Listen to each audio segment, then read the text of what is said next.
नक्सलवाद की समस्या हो या जम्मू कश्मीर में पत्थरबाजी से निपटना, संसद भवन की सुरक्षा हो या दिल्ली मेट्रो की सिक्योरिटी, देश के दुश्मनों से देश की हिफाजत करने वाले ये केंद्रीय पुलिस बल अपने ही देश में अपने ही अधिकारों की लड़ाई लड़ रहे हैं।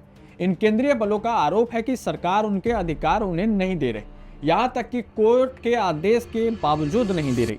मामला भारत की सबसे बड़ी अदालत में है, सुप्रीम कोर्ट में चल रहा है और सरकार चाहती है कि इन केंद्रीय पुलिस बलों की मांगों को पूरा ना किया जाए या कुछ मांगों को पूरा किया जाए और कुछ के ठंडे बस्ते में डाल दिया जाए। ये केस करने वाले मुख्य रूप से 5 केंद्रीय बल हैं जो चाहते हैं कि ऊंचे पदों पर भी नियुक्ति केंद्रीय बलों के अधिकारियों की हो, ना कि किसी और विभाग या केंद्र सरकार के किसी और सेवा से आए हुए व्यक्ति की हो। दरअसल अभी सेंट्रल आर्म पुलिस फोर्सेस में अभी डीआईजी, आईजी, एडीजी और डीजी लेवल पर अधिकारियों की नियुक्ति आईपीएस कैडर के अफसरों की होती है और केंद्रीय बल चाहते हैं कि इन पदों पर केंद्रीय बलों में चुने जाने वाले अधिकारियों की नियुक्ति की जाए। इसके अलावा और भी मांगे हैं, वो भी आपको बताएंगे, लेकिन उससे पहले यह समस्या कितनी पुरानी है, हाल फिलहाल में इसमें क्या बदलाव हुए हैं, वो जान लीजिए। भारत में पहले केंद्रीय पुलिस बल की स्थापना हुई 1939 में।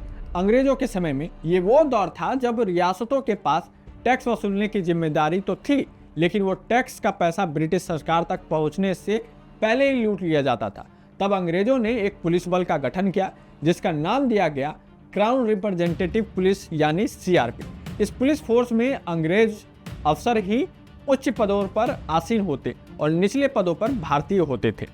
1947 में जब भारत आजाद हुआ तो उसके बाद 1949 में सीआरपीएफ का नाम बदलकर उसका नाम कर दिया गया सेंट्रल रिजर्व पुलिस फोर्स, जिसका काम था आंतरिक सुरक्षा का जिम्मा, फिर रियासतों का भारत में विलय हो या चुनाव को शांतिपूर्ण संपन्न कराना।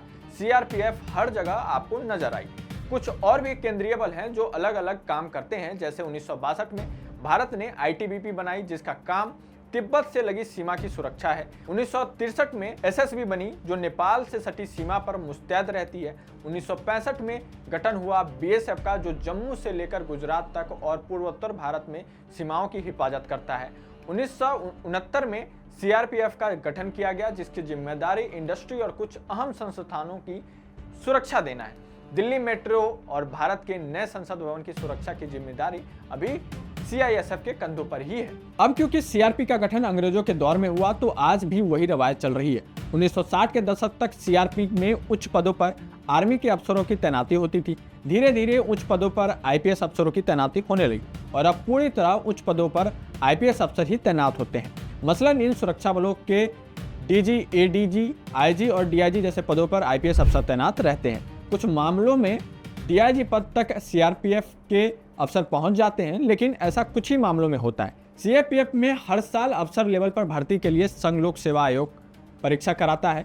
इस परीक्षा के पास करने वाले लोग असिस्टेंट कमांडेंट के पद पर तैनात होते हैं, जबकि यूपीएससी से ही इंडियन सिविल सेवा परीक्षा होती है जिसके पास करने के बाद उच्च पदों पर अफसरों की तैनाती होती है। अब एक और बात समझ लीजिए कि कोई आईपीएस यदि राज्य में सेवा दे रहा है तो वो कुछ साल में एसपी से एसएसपी, फिर कुछ साल की सेवा के बाद डीआईजी और इस तरह यानी सेवा के सालों के आधार पर प्रमोशन पाता है। जबकि सेंट्रल आर्म पुलिस फोर्स में ये प्रक्रिया भी अलग है।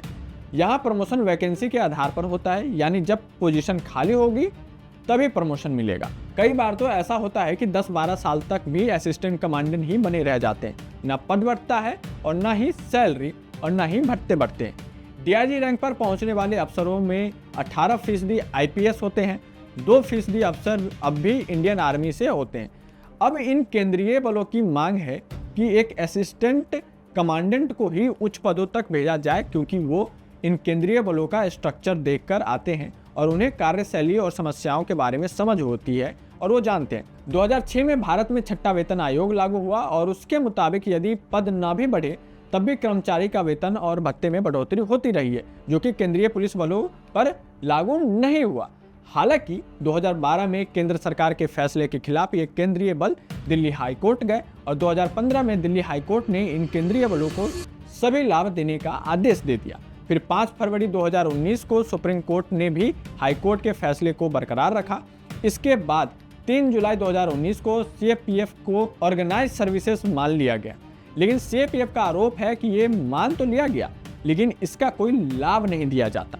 फिर 23 मई 2025 को सुप्रीम कोर्ट ने फिर सीएपीएफ के पक्ष में फैसला सुनाया, जिसमें कहा गया कि सभी लाभ इन बलों को, अधिकारियों को और कर्मचारियों को दिए जाए। इसके रिव्यू के लिए कोर्ट ने सरकार को 6 महीने का वक्त भी दिया। इस फैसले में सुप्रीम कोर्ट ने डीआईजी और आईजी रैंक के सरकार के 2 साल में आईपीएस अफसरों का रिजर्वेशन खत्म करने के लिए भी कहा गया है, लेकिन गृह मंत्रालय ने इस पर अमल नहीं किया।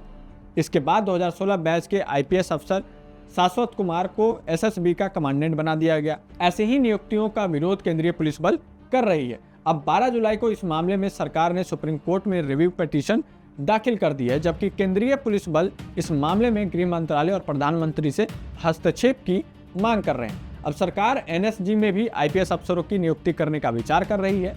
अभी तक एनएसजी कमांडेंट 15 साल की नौकरी करने वाले आर्मी अफसर अमूमन होते हैं, लेकिन अब सरकार 7 साल की सर्विस वाले आईपीएस को एनएसजी कमांडेंट बनाने का विचार कर रही। तो ये मामला आपने पूरा समझा कि आखिर कैसे किस तरह से हमारे जो केंद्रीय सुरक्षा बल हैं वो अलग अलग डिपार्टमेंट के हैं और सभी एक ही डिमांड कर रहे हैं कि भाई हमारे लोगों को उच्च पदों पर बैठाइए, आप अलग से क्यों डायरेक्ट लेकर के आ रहे हैं।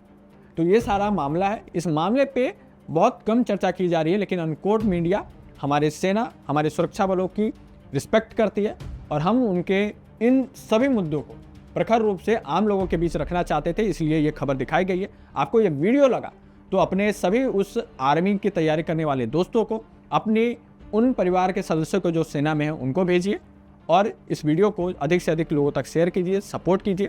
मैं हूँ आपका दोस्त आनंद कुंवर, आप देख रहे थे अनकोट।